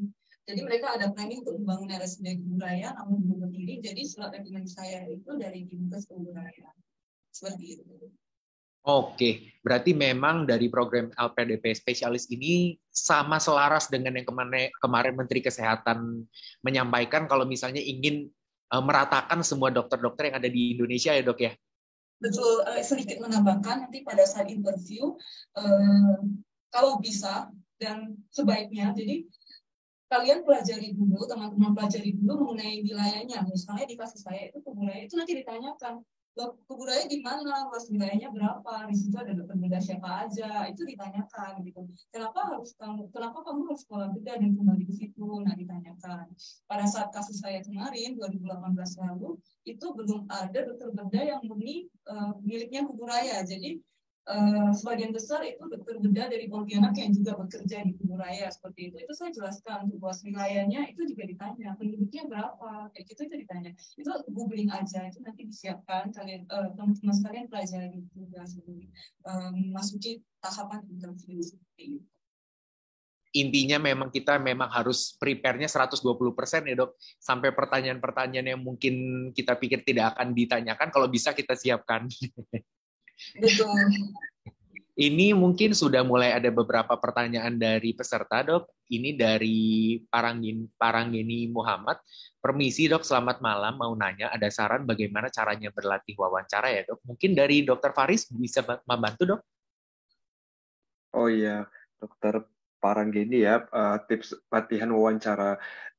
Kalau saya dulu wawancara itu pertama saya tadi itu di list dulu wawancaranya itu terdiri dari apa saja dan kemungkinan pertanyaan-pertanyaan yang akan ditanyakan pada satu wawancara itu di list satu-satu. Dan nanti dari situ ya udah kita kalau sudah punya beberapa topik itu dan sudah punya list wawancara pertanyaan wawancara kita kembangkan jawabannya. Kalau saya tulis dulu kalau misalnya pertanyaannya ini nanti saya jawab dengan seperti ini.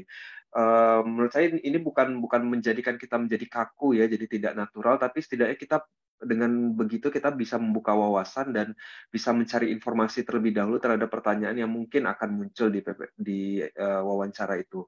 Latihannya bagaimana? Kalau saya sih latihannya sendiri aja, latihan depan cermin gitu, seolah-olah ya kayak monolog gitu, tanya sendiri, jawab sendiri gitu.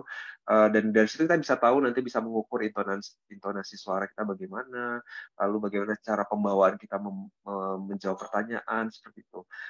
Jadi kan kita bisa tahu atau direkam pakai HP gitu bisa nanti kita dengerin lagi oh udah bagus belum ya cara jawabnya gitu. Ya paling bagus ya ada partner latihan sih mungkin orang tua atau keluarganya ada yang mau mendengarkan atau nanti kita berikan pertanyaan-pertanyaan itu kepada partner kita terus kita jawab nanti kita minta masukan seperti itu bisa cukup. Intinya adalah bagaimana kita bisa lancar dalam menjawab itu, jadi tidak terbata-bata. Latihan itu kan fungsinya untuk itu. Jadi nanti walaupun ada pertanyaan-pertanyaan yang tidak bisa kita jawab atau di luar persiapan kita, kita bisa mencari alternatif karena kita sudah latihan, sudah tahu cara-cara bagaimana kalau misalnya pertanyaannya di luar persiapan kita jawabnya secara diplomatis atau secara general seperti apa gitu. Mungkin seperti itu, Dr. Yohanes. Izin menambahkan dokter, mungkin mengutip dari Dokter Lili, di mana intinya kita memang dalam wawancara ini kita harus jujur ya dok, karena ketika kita berbohong pasti nanti akan mulai terbata-bata dan interviewer mulai pasti akan tahu, oh ini sepertinya nggak valid, apalagi misalnya nanti di tengah atau di ujung ditanyakan hal yang sama jawabannya berbeda, mungkin ini akan sesuatu yang bisa sangat menjadi poin negatif dari nilai-nilai yang kita udah kumpulkan. Baik, untuk next pertanyaannya dokter, ini dari Robert. Selamat malam dokter, mohon izin bertanya. Untuk pertanyaan kelebihan dan kekurangan diri terkait LPDP dokter, bagusnya kita mengisi seobjektif mungkin, atau kalau misalnya lebih baik kita poles, dalam tanda kutip. Bagaimana ya dok tips dan triknya agar tidak tampak dibuat-buat? Boleh minta dibantu dokter Lili untuk menjawab pertanyaan ini? Oke, coba menjawab ya. Jadi kemarin pada saat interview, yang pertama dibuka oleh interviewer itu adalah coba jelaskan diri Anda dalam 1 menit gitu. Kami izin merekam ya, seperti itu. Kita jawab dengan nama ya, gitu. Kemudian kita jelaskan. Nah untuk kelebihan dan kekurangan ini dipoles dalam tanda kutip itu boleh, tapi yang konsisten dan jangan sesuatu yang melebih-lebihkan sekali. Misalnya tulisnya kelebihannya itu bisa bekerja dalam tim, kemudian kalau misalnya saya kan kemudian dijelaskan kalau misalnya saya sudah magang, kemudian saya sudah bisa bekerja dalam tim, kemudian sudah tahu lah istilahnya dunia beda kayak gitu, itu dijelaskan nggak apa-apa gitu. Oke, berarti memang yang namanya ketika kita menuliskan walaupun misalnya sudah dipoles, kita harus bisa bertanggung jawab atas apa yang sudah kita tulis ya dok ya. Jangan sampai kita sudah menuliskan itu tapi di kenyataannya ketika di cross check apalagi interviewer ini kita kan kadang-kadang seperti yang tadi dokter Faris bilang kita belum tahu background-nya siapa, apakah ini sebenarnya seorang psikolog atau bagaimana, pasti ketika kita mempolesnya terlalu banyak akan terlihat oh ini seperti tidak natural begitu ya dok. Betul. Nah interviewer pada saat saya ya UGM banyak sih sekarang makin banyak yang Chinese gitu. Akan selalu ada psikolog. Jadi psikolog kemudian satu orang guru besar dari ilmu kita. Jadi bisa dokter gigi itu pada saat saya itu dokter gigi, seorang profesor dokter gigi, kemudian seorang psikolog dan seorang lagi guru besar dari teknik gitu, guru besar dari bidang lain. Jadi 3 komponen interviewer itu selalu sama pada saat 2018. Kemungkinan itu akan ditiru sampai saat ini juga. Baik, terima kasih sekali Dr. Lili. Mungkin kita langsung ke pertanyaan selanjutnya. Ini dari Bibi. Selamat malam dokter, izin menanyakan terkait 2N+1 setelah selesai sekolah. Bisa 2N+1 di rumah sakit tempat kita bekerja pemberi rekomendasi sebelumnya, atau nanti ada penempatan baru dari Kemenkesnya. Mungkin ini berkaitan juga dari salah satu bukletnya ini kan harus ada yang diisi di mana calonnya ini mau ditempatkan dan bersiap-siap untuk ditempatkan di seluruh Indonesia. Kira-kira bagaimana ya jawabannya, Dok? Monggo Dr. Faris bisa dibantu, Dok? Kayak ini pertanyaan cukup sulit ya, karena kayaknya ada perbedaan dengan saya dulu nih. Kalau seingat saya waktu saya mendaftarkan beasiswa yang LPDP spesialis itu tidak ada syarat apa namanya ini 2N plus 1 ini ya mengabdi. Dalam artian kalau skemanya 2019 dulu ya berarti rumah sakit yang memberikan rekomendasi ya berarti kita akan mengabdi di sana gitu. Ya mungkin 2N plus 1 tapi ya mengabdinya kembali lagi ke rumah sakit yang memberikan rekomendasi.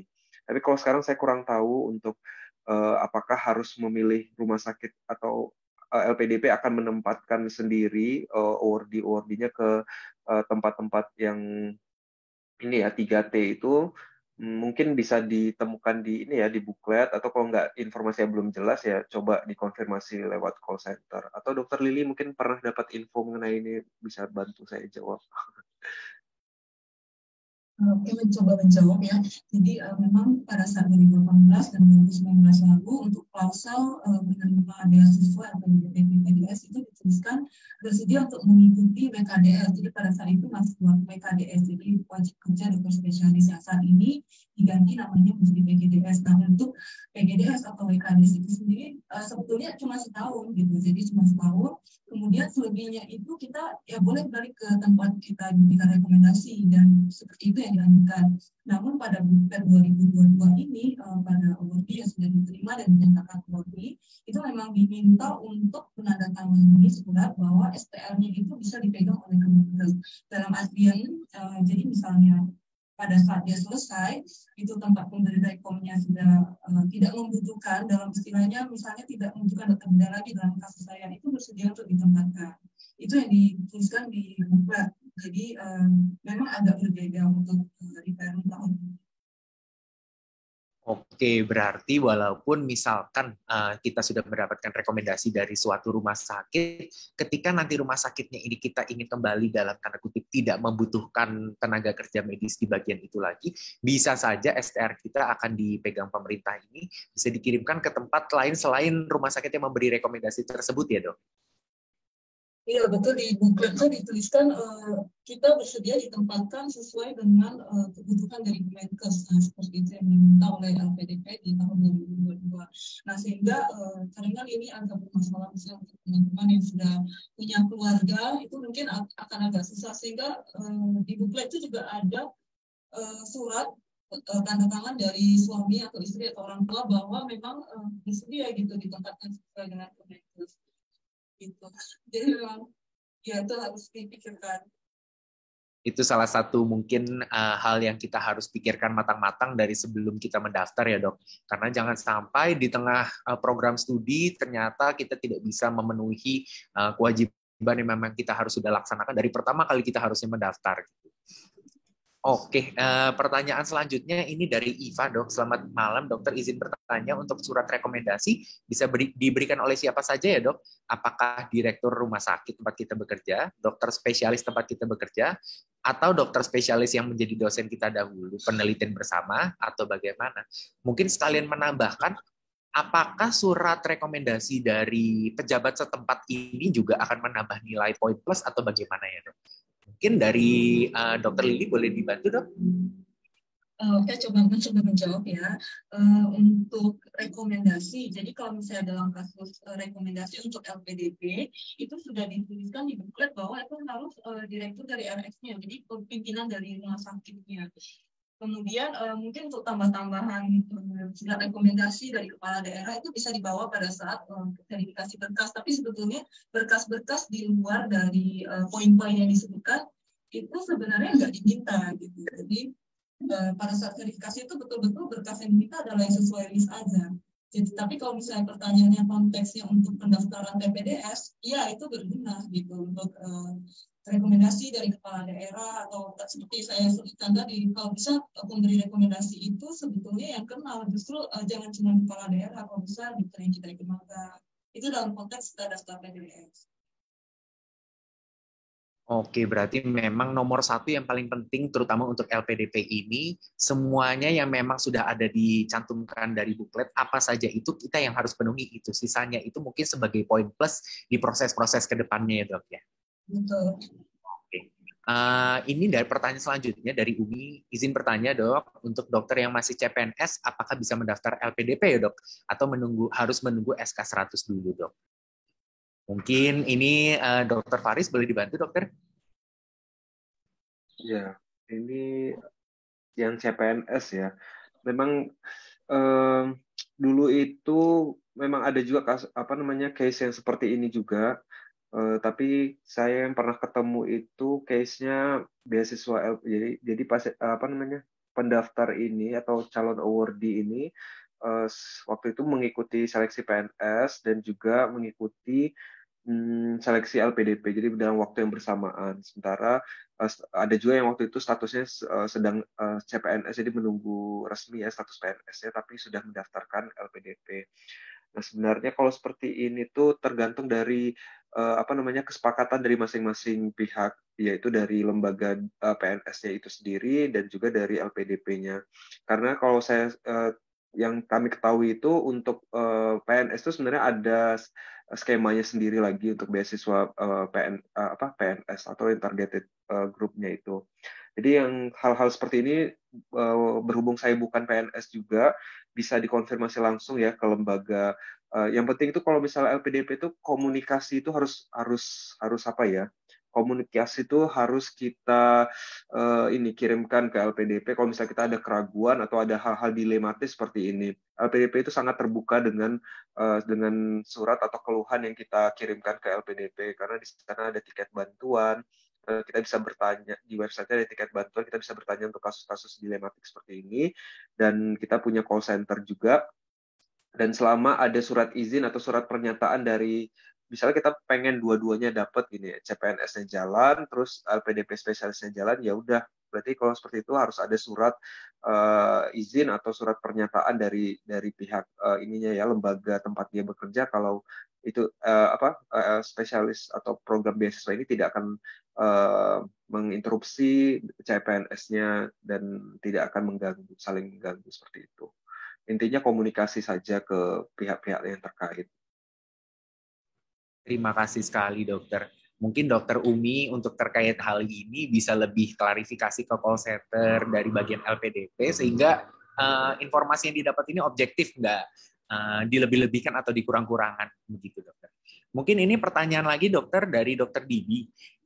Dok, jika sudah mendapatkan beasiswa LPDP, apakah ini memperbesar kemungkinan diterimanya saat ujian PPDS di universitasnya, dok? Karena terkait pembiayaan kan sudah di-cover 100%. Karena kan mungkin yang kita tahu juga, waktu PPDS ini salah satu poin yang dinilai ini, untuk pembiayaannya bagaimana? Kira-kira mampu tidak untuk dibiayainya?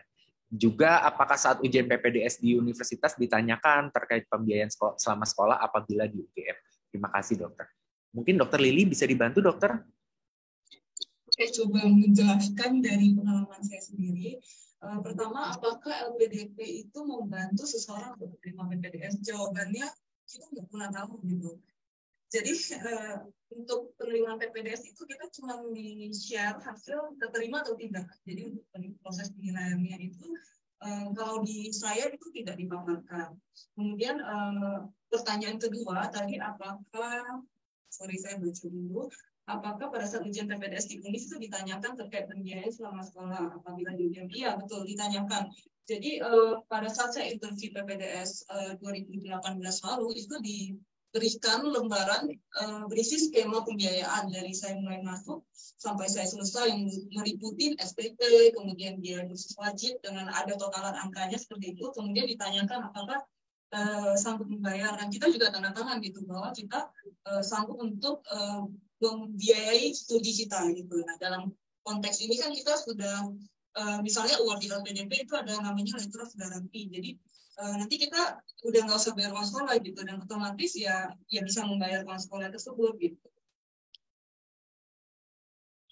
Ya, seperti yang tadi mungkin Dokter Lili sudah dijelaskan di materinya, Dokter Lili yang Dokter Lili berikan, ini pembiayaan dari LPDP ini bukan hanya studinya saja ya dok ya, bahkan sampai kebutuhan-kebutuhan selama studi PPDS-nya ini, buku-buku, pelatihan, bahkan sampai kalau misalnya ada pelatihan wajib, akomodasi dan juga transportasi, bahkan sampai biaya hidup, ini semuanya ini benar-benar ditanggung full ya dok dari LPDP-nya ya dok.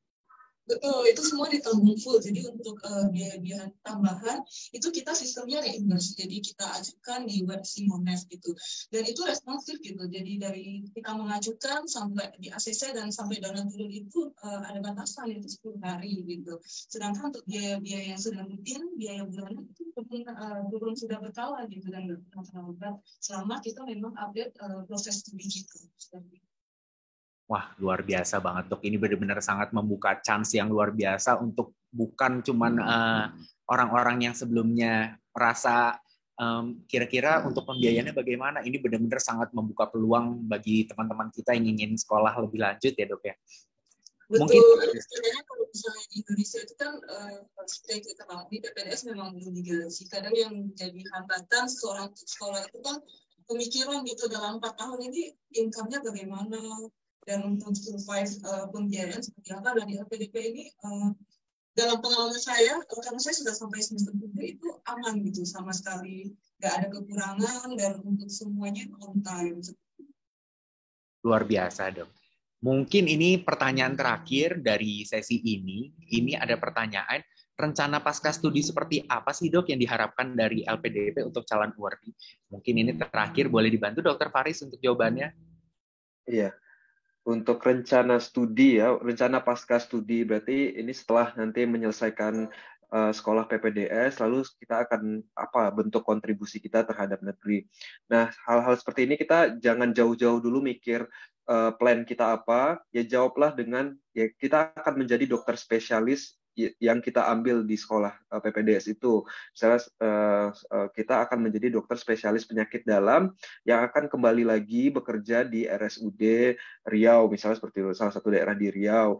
Dan saya akan mengabdikan diri untuk pelayanan kesehatan masyarakat di sana. Nah, kita fokusnya ke sana dulu karena ya ini kan beasiswa LPDP spesialis, kita akan menjadi dokter spesialis gitu ya dan akan menjadi klinisi, seorang klinisi. Nah, nanti setelah itu boleh kita elaborate lagi atau kita kembangkan. Lebih baik kita bikin timeline-nya misalnya saya akan mengabdi kurang lebih selama 5-10 tahun awal atau 5 tahun awal, lalu setelah itu mungkin saat kita mengabdikan diri di daerah masing-masing, kita akan bekerja juga untuk di bidang sosial. Misalnya kita ikut bakti sosial di kegiatan ID wilayah, atau kita ikut misalnya dokter bedah nanti mengadakan bakti sosial mungkin sunat massal atau sirkumsisi massal. Nah, seperti itu boleh kita jabarkan sebagai supporting points kita ya. Lalu mungkin hal-hal apa lagi yang bisa dilakukan ya mungkin kalau ada yang ketertarikan di bidang mengajar ya kita bisa menyebutkan nanti kita juga akan plan mungkin pendekatan ke universitas di daerah tempat kita berasal dan kita akan bisa menjadi dosen di sana atau menjadi tenaga pengajar untuk mahasiswa di daerah kita tempat berasal. Nah seperti itu boleh, tapi saya tekankan lagi tetap fokus utama kita akan menjadi seorang spesialis dan sebagai seorang klinisi untuk pelayanan kesehatan masyarakat. Mungkin menambahkan lagi tadi dari pertanyaan sebelumnya itu boleh ya Dr. Yohanes ya saya sekaligus untuk memotivasi juga apakah apabila kita sudah mendapatkan beasiswa LPDP memperbesar kemungkinan diterimanya saat ujian PPDS. Kalau memang itu seperti yang dibilang Dr. Lili tadi tidak ada peraturan tertulisnya dan kita tidak akan pernah tahu hasil dari seleksi PPDS nanti.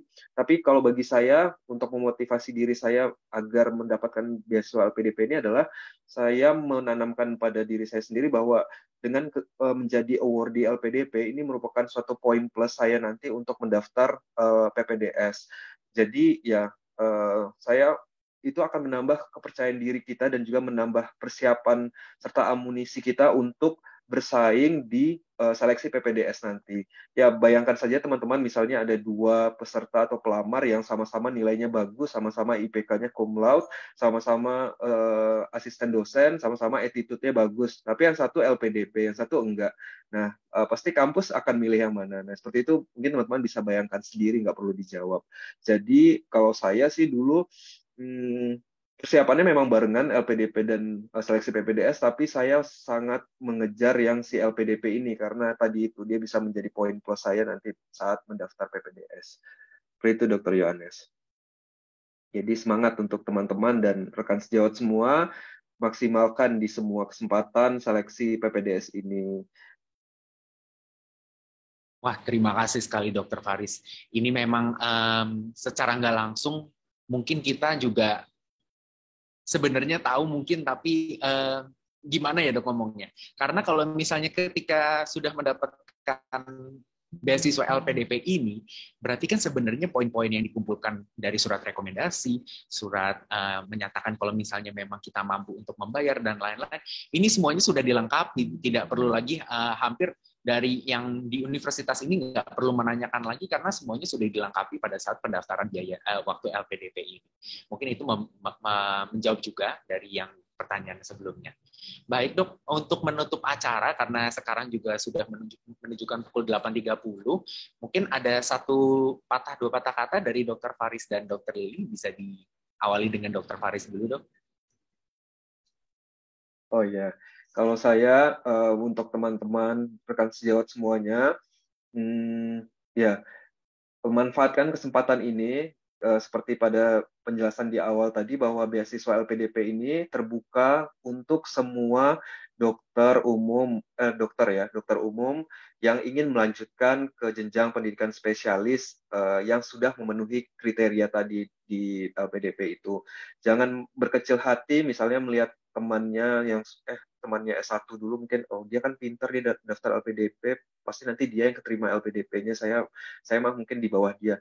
Jangan pernah berpikiran seperti itu karena saya pribadi juga pernah berada di posisi kegalauan atau kegundahan seperti itu karena dulu mungkin S1 saya ya biasa-biasa aja jadi mahasiswa ya biasa-biasa saja, mungkin prestasinya ya juga biasa-biasa saja, tapi saya bosan menjadi orang biasa-biasa saja. Jadi pada saat LPDP inilah saya mau membuktikan pada diri saya sendiri bahwa saya bisa melewati ini semua dan ini akan bisa menjadi bekal saya. Jadi kalau teman-teman mungkin S1-nya tidak ada riwayat penelitian, tidak menjadi aspen atau tidak ada publikasi, ya hanya kuliah saja atau organisasi saja, ya kesempatan ini ada buat semuanya. Jadi tidak untuk orang-orang tertentu saja, tapi untuk semua dokter di seluruh Indonesia.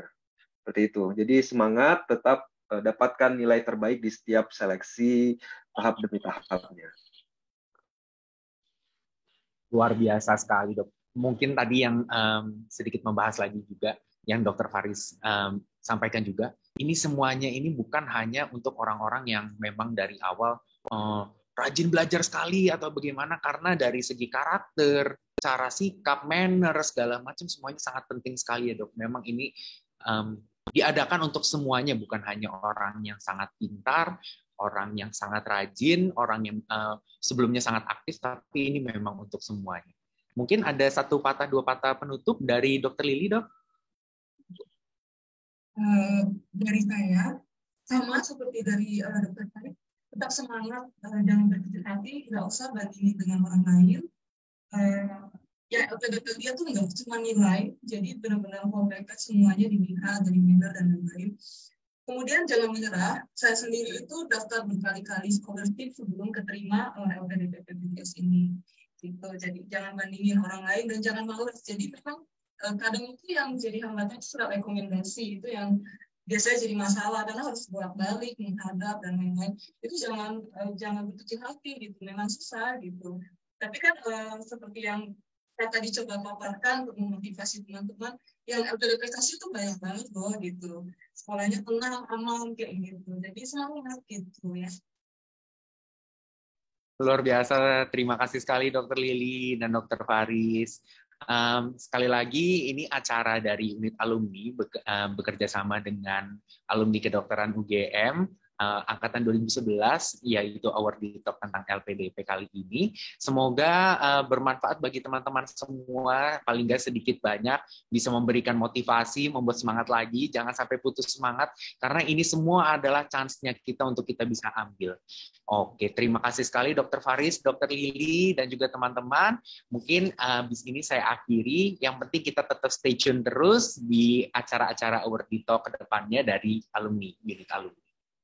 Terima kasih sekali Dr. Faris dan Dr. Lili. Terima kasih Dr. Yuswa. Terima kasih, Mari, dokter. dokter. Selamat malam, dokter. Malam. Izin live ya. Ji dokter, monggo dokter.